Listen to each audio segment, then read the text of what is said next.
Commission ECOFIN qui a présenté le rapport sur le budget 2016 ce lundi en plénière. Dans ce document, la Commission a présenté 50 recommandations au gouvernement pour le réajustement. Après son adoption par les élus du peuple, ce projet de loi des finances sera envoyé au Sénat pour une seconde lecture.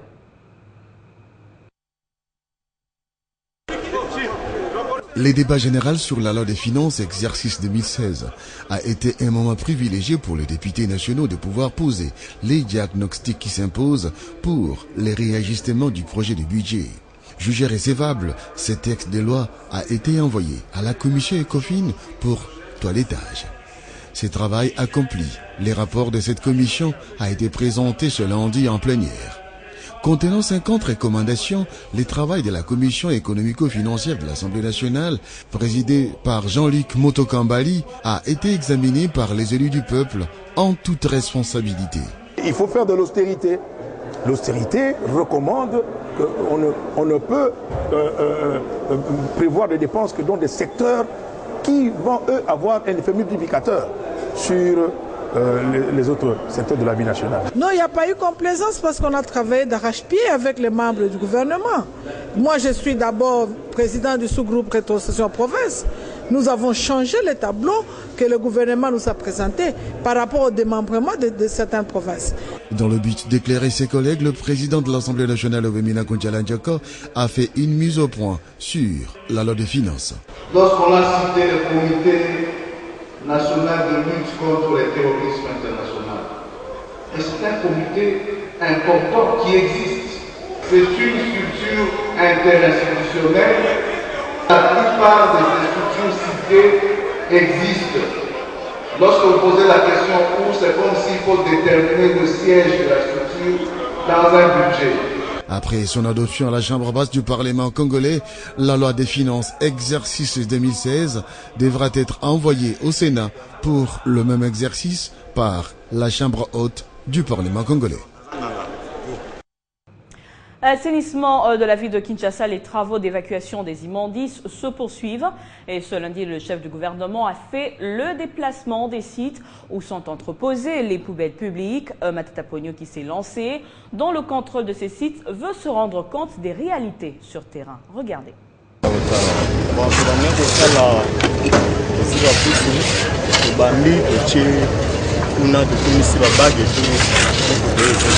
Ici, sa cible, les sites où sont entreposées les poubelles publiques pour l'assainissement de la ville de Kinshasa.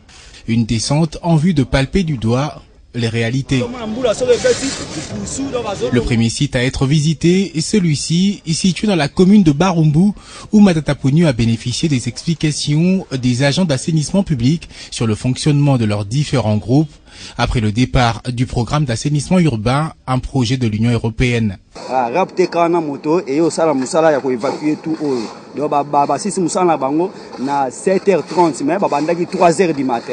14 jours sont passés sans que les engins destinés à l'évacuation de déchets ne fassent une ronde dans les sites, les travaux étant suspendus. Ce qui a causé l'abondance de ces tas d'ordures exposant la population à diverses maladies avant la reprise des activités le week-end dernier sur instruction du gouvernement à la grande satisfaction de la population environnante. À Ndolo, de part et d'autre de la clôture qui longe l'aérodrome, même explication. Et ce n'est pas fini, Matata Ponyo a tout son temps. Après Ndolo, direction la place Triangle au croisement Bypass et l'avenue Clinique, touchée par un phénomène qui dérange la circulation. Autre lieu visité, la place Tropique en face de l'Unikin, touchée par une érosion qui s'est créée après la dernière pluie qui a occasionné d'énormes dégâts matériels. Pour le chef de l'exécutif national congolais, des solutions doivent être trouvées pour éviter que l'Unikin ne soit endommagée. L'avant-dernière étape sera la place ecclésiale où les ouvriers ont rassuré à Matata Ponyo que malgré la diminution de l'effectif après le départ de l'Union européenne, les travaux se poursuivent. Et enfin, en face du stade des Martyrs où le Premier ministre a procédé au même exercice. Et en passant, il a exhorté les responsables à œuvrer d'une manière responsable. Matata Ponyo rassure qu'un quartier général sera bientôt installé à la primature pour prêter main forte à toutes ces opérations qui ne doivent pas ternir l'image de la ville de Kinshasa. Direction la France, précisément à Monaco, où séjourne le vice-premier ministre et ministre de l'Intérieur.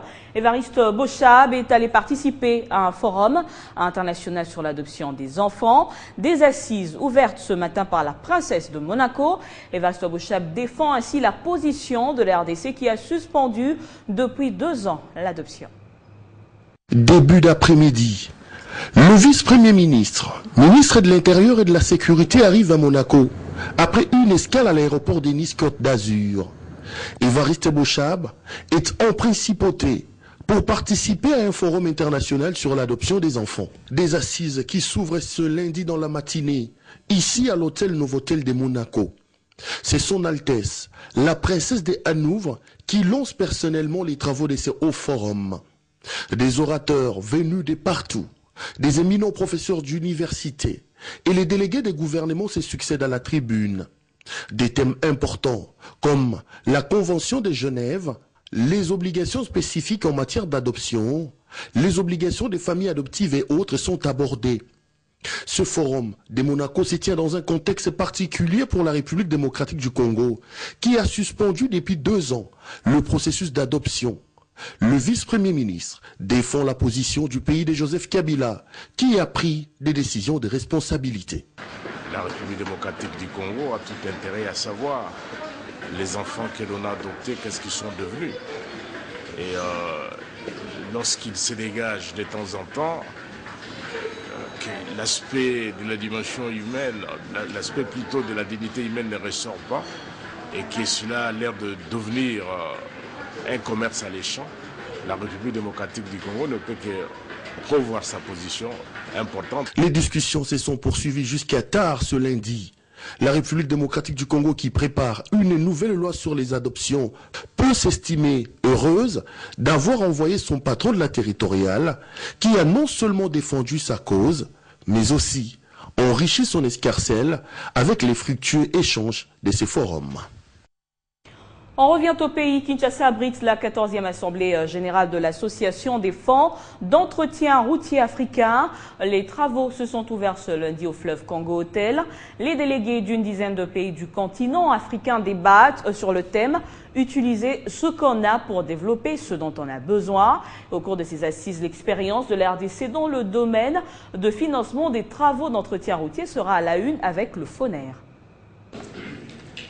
En 12 ans d'existence, l'Association des fonds d'entretien routier africain est de plus en plus consciente de son rôle à jouer et surtout dans la mobilisation des fonds qui ne correspondent toujours pas aux besoins. Qu'à cela ne tienne, il faut réfléchir sur l'utilisation rationnelle des fonds déjà disponibles.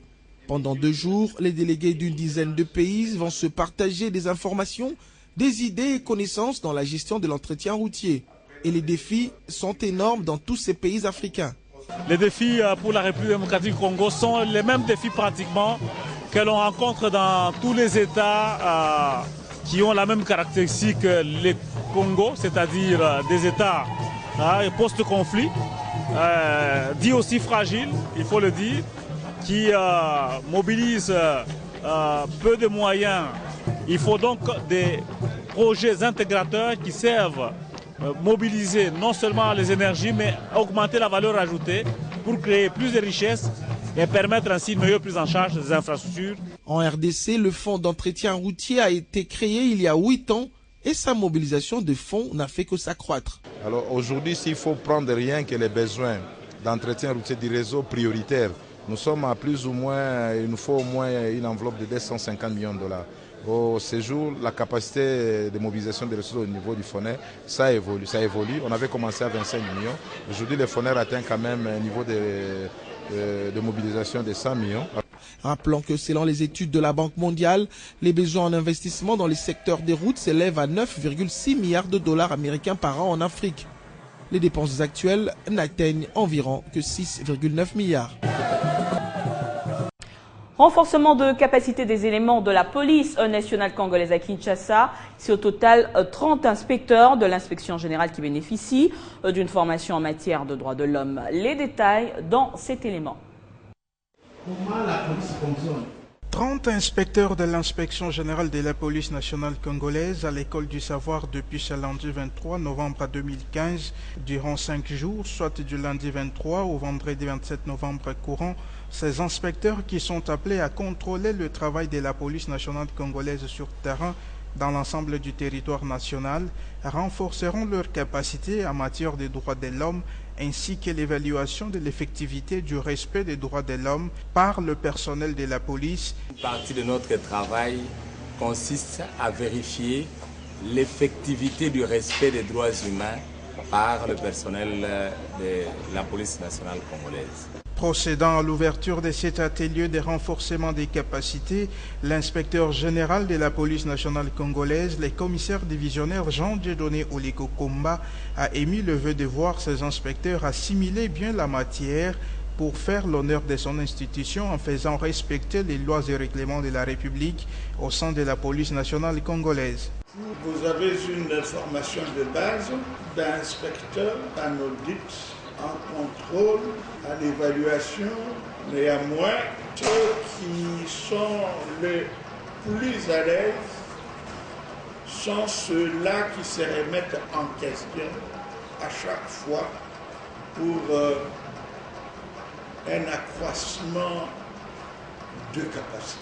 Notez que l'inspection générale de la police nationale congolaise est une structure voulue par les législateurs congolais dans le cadre de la réforme de la police avec pour mission de faire respecter les lois et règlements de la République à travers les contrôles, l'audit et l'évaluation des services de la police nationale congolaise. Dans l'actualité également, c'est la levée de la mesure de grève des professionnels de santé. Le gouvernement et les syndicats ont signé le protocole d'accord et se sont engagés à respecter les clauses contenues dans ce protocole. Le gouvernement s'est donc engagé à majorer la prime de risque des professionnels de la santé et améliorer leurs conditions salariales. De leur côté, les 8 syndicats présents à cette cérémonie ont demandé aux professionnels de santé de reprendre le travail. On va prendre ce récent sondage d'appréciation par l'opinion des actions des ministres du gouvernement Matata 3, publié par l'Institut Les Points. Michel Bongongo, ministre du Budget, caracole toujours en tête avec 79% d'opinion favorable. Félix Kabange-Numbi de la Santé arrive deuxième avec 69%. Raymond Chibanda, chef de la diplomatie, complète le podium avec 68%. Outre ce trio de tête, comme l'indique le tableau que vous découvrez, Willy Makiashi, vice-premier ministre et ministre de l'Emploi, occupe la 4e place, 66%. Lambert Mende se classe 5e, 63%. Justin Kalumba est 6e avec 62%.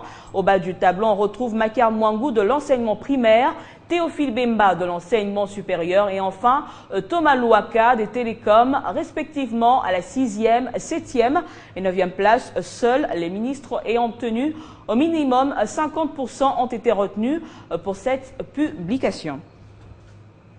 Écho des partis politiques dans ce journal, c'est depuis 5 jours que le ministre de la Santé publique et Autorité morale, de l'éveil pour la conscience, le développement et le travail est en tournée dans la province du Kwilu. Et à l'étape de Massimanimba, Félix Kabange-Numbi a sensibilisé la population de ce coin du pays sur quelques points d'actualité, notamment la tenue prochaine du dialogue politique en RDC.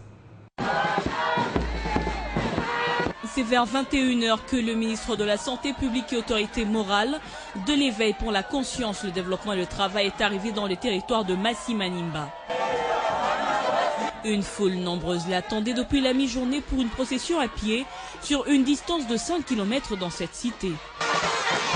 Plusieurs partis de la majorité se sont alignés dans cette caravane, notamment l'ARC, le PALU, les CT, le PPRD et d'autres forces vives de la nation. Le point de chute de cette marche était l'hôpital général de Massimanimba, où le ministre a sensibilisé la population sur plusieurs questions d'actualité, notamment l'organisation prochaine du dialogue national en RDC. Naza na esengo mingi nga na délégation na nga nyonso. Tango na bandaki koya, bayebisaki nga ke bana ya mama Antoinette Kipulu, bana ya Kinke Mulumba, bana ya Makwe na bana ya Jean Kimbunda, balingaka Kabila mingi. Lelo na Monique eza ya solo, bolingaka Kabila ya solo. Le numéro 1 de la santé publique au pays a profité aussi de sa visite dans ce territoire pour inspecter l'hôpital général.